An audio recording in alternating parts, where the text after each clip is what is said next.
Then another dua we should make, imsahil Basa Rabban Nas DUA la kashifa lahu illa anta. Aisha radiallahu anha said that the Prophet ﷺ would do ruqya with this.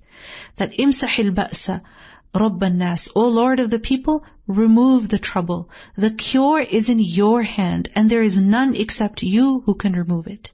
Meaning the trouble, the illness, whatever it is that a person is experiencing, only you are able to remove it. So sometimes you see your own child, they are feeling extremely sad.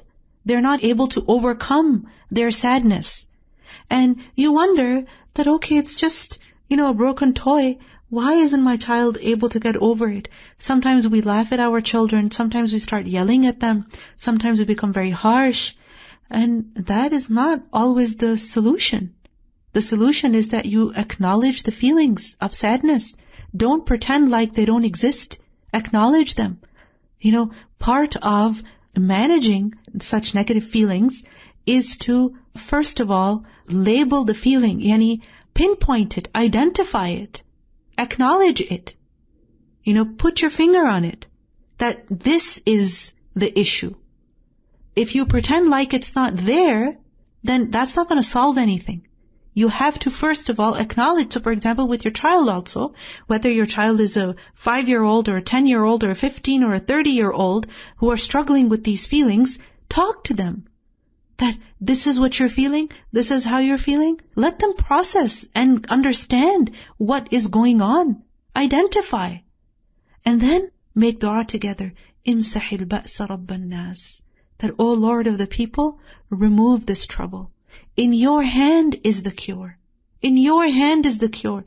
Because you see sometimes a person is taking medication even for so long. And such medication that has so many side effects. But people are desperate, right? It's not fun to take medications to manage depression or anxiety or any kind of disorder. This is not fun. Medication, not only is it expensive, there's so many side effects. So many side effects. That people who have to take medication don't want to take it. So call upon Allah that biyadika shifa, Ya Rab, in your hand is the cure. La yakshiful karba illa anta. No one can remove this distress except for you. It is only you who can remove it. So call upon Allah subhanahu wa ta'ala. That Allah subhanahu wa ta'ala heals you. That Allah subhanahu wa ta'ala makes that medication work for you. That Allah subhanahu wa ta'ala protects you from its side effects. بِيَدِكَ الشِّفَاء لَا يَكْشِفُ الْكَرْبَ إِلَّا أَنْتَ. Another dua we should make. Allahumma inni abduk wabnu abdik wabnu amatik nasiyati biyadik madin fiyya hukmuk adlun fiyya qada'uk as'aluka bikulli ismin huwa lak sammayta bihi nafsak aw 'allamtahu ahadan min khalqik aw anzaltahu fi kitabik أو استأثرت به في علم الغيب عندك أن تجعل القرآن ربيع قلبي ونور صدري وجلاء حزني وذهاب همي. In another version, وذهاب همي وغمي. So in this dua, we're asking Allah subhanahu wa ta'ala that, Oh Allah, I am your slave, and the son of your male slave, and the son of your female slave. My forehead is in your hand, meaning you have complete control over me. Your judgment upon me is assured. And what you decree for me certainly happens. And your decree concerning me is just. You don't make any mistake, you don't do anything wrong when you decree anything for your slaves. I ask you by every name that you have named yourself with, or revealed in your book, or taught any one of your creation, or kept with yourself in the knowledge of the unseen that is with you, that you make the Qur'an the spring of my heart. Allahu Akbar. You see, after the winter, when spring comes, what happens? You see so many colors. You see brightness. You see light. You hear sounds. You smell different smells.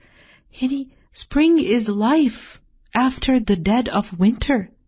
So you're asking Allah that, Ya Allah, make the Qur'an the spring of my heart. Just as my heart feels dead and lifeless and cold and colorless, Ya Allah, you bring life to it through the Qur'an. And in this is guidance that what brings life to the heart is the Qur'an.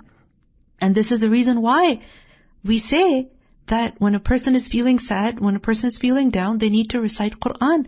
And unfortunately, a lot of people mock this, that just recite Qur'an and you will feel better. Absolutely.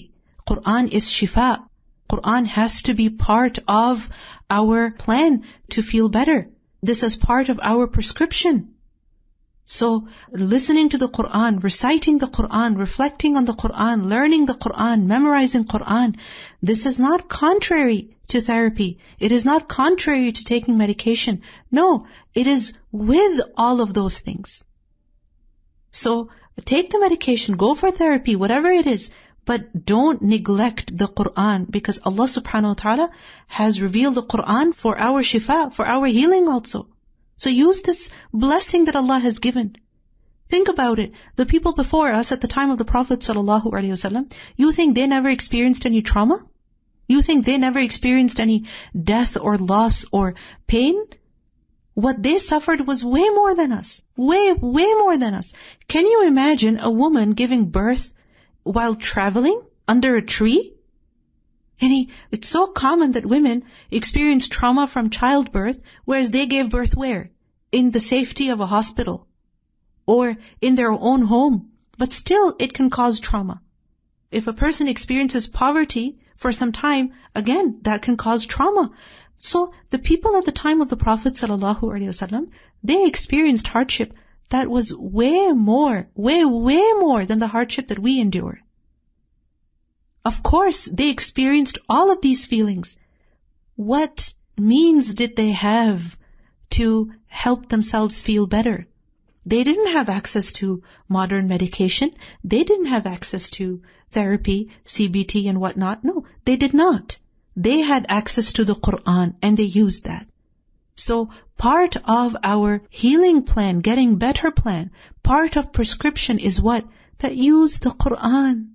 Listen to it, recite it. And that will help you feel better, because this is the word of Allah. This is not the word of man. This is the word of Allah. When Allah says kun, things come to life. This Qur'an, every ayah is kalamullah. You think it doesn't have power? This is a miracle. Imagine when Musa a.s. threw the staff, it turned into a snake. Isa a.s., when he performed miracles, what happened? He would make something out of clay and it would come to life. These were the miracles given to the prophets before. The miracle that was given to the Prophet ﷺ is the Qur'an. It's the kalam of Allah. Subhanallah. And we don't honor the Qur'an. We don't have that yaqeen that Qur'an has shifa. In fact, if someone dares to say, increase your connection with the Qur'an to feel better, they're laughed at, they're mocked at. And every random person on the internet is ready to ridicule the Qur'an in order to exalt the status of modern medication and therapy. I'm not saying that medication and therapy is useless. No, it is an excellent means that Allah subhanahu wa ta'ala has given us. But greater than that means is the Qur'an. So don't dare to ridicule the Qur'an. Don't belittle it. Don't belittle it in order to raise the status of what people have come up with. Use the Qur'an. So in this dua we say, Ya Rab, you make the Qur'an the spring of my heart, wa noora sadri, and the light of my chest, wa jilaa huzni, and the removal of my sadness, the banisher of my sadness, wa dhahaba hammi, and the reliever of my distress. That Ya Rab, whatever is worrying me, whatever is making me sad, make that go away with the Qur'an. And really, the more time you spend with the Qur'an, your concerns and your worries will reduce in proportion to the time that you spend with the Qur'an. Wallahi. Because this is the kalam of Allah.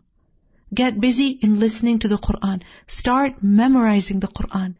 And you will have something in your life that will make you happy. You see, when something is making you sad, constantly sad in life, yes, those factors are there. But you also need something in your life that will bring you joy, that will bring you a sense of accomplishment, that will make you feel that you are worthy, that you did something.